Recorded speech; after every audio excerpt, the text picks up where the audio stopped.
CHAPTER 106. Ahab's Leg. The precipitating manner in which Captain Ahab had quitted the Samuel Enderby of London had not been unattended with some small violence to his own person. He had lighted with such energy upon the thwart of his boat, that his ivory leg had received a half splintering shock; and when, after gaining his own deck, and his own pivot hole there, he so vehemently wheeled round with an urgent command to the steersman, it was, as ever, something about his not steering inflexibly enough; then the already shaken ivory received such an additional twist and wrench, that though it still remained entire, and to all appearances lusty, yet Ahab did not deem it entirely trustworthy.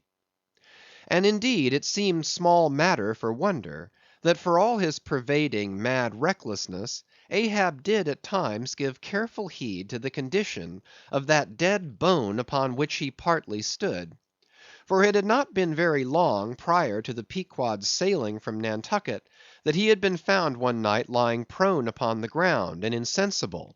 by some unknown and seemingly inexplicable, unimaginable casualty, his ivory limb having been so violently displaced, that it had stakewise smitten and all but pierced his groin; nor was it without extreme difficulty that the agonizing wound was entirely cured.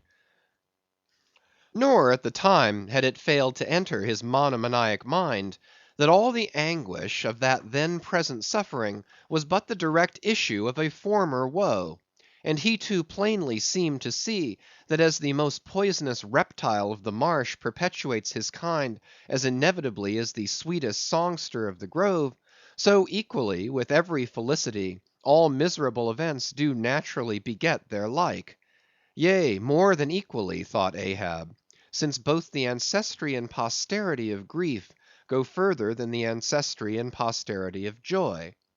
For, not to hint of this, that it is an inference from certain canonic teachings, that while some natural enjoyments here shall have no children born to them for the other world, but, on the contrary, shall be followed by the joy childlessness of all hell's despair; whereas some guilty mortal miseries shall still fertilely beget to themselves an eternally progressive progeny of griefs beyond the grave;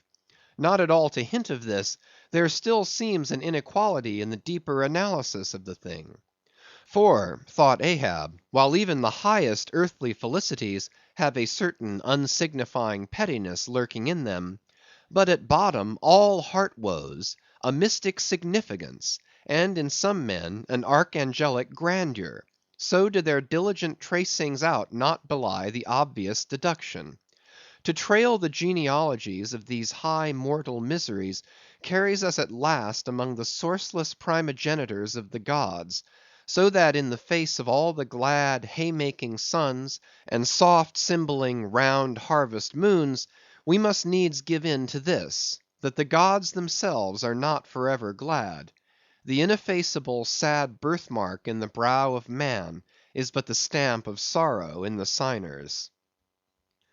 Unwittingly here a secret has been divulged, which perhaps might more properly, in set way, have been disclosed before.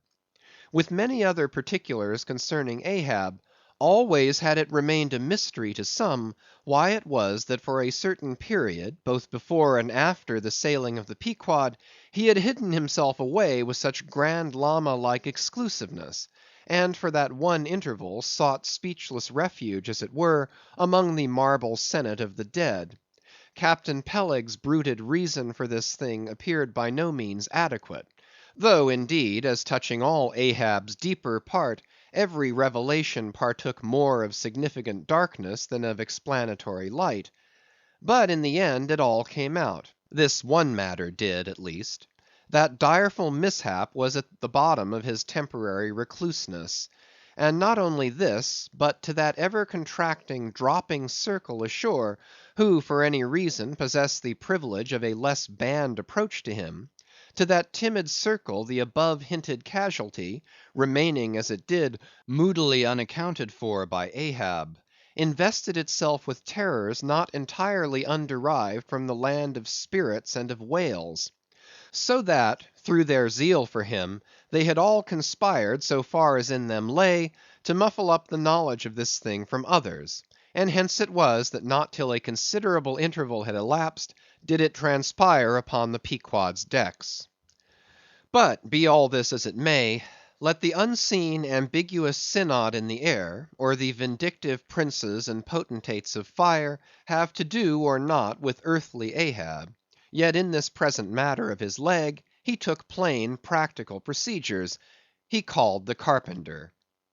And when that functionary appeared before him, he bade him without delay set about making a new leg, and directed the mates to see him supplied with all the studs and joists of jaw ivory (sperm whale) which had thus far been accumulated on the voyage, in order that a careful selection of the stoutest, clearest grained stuff might be secured.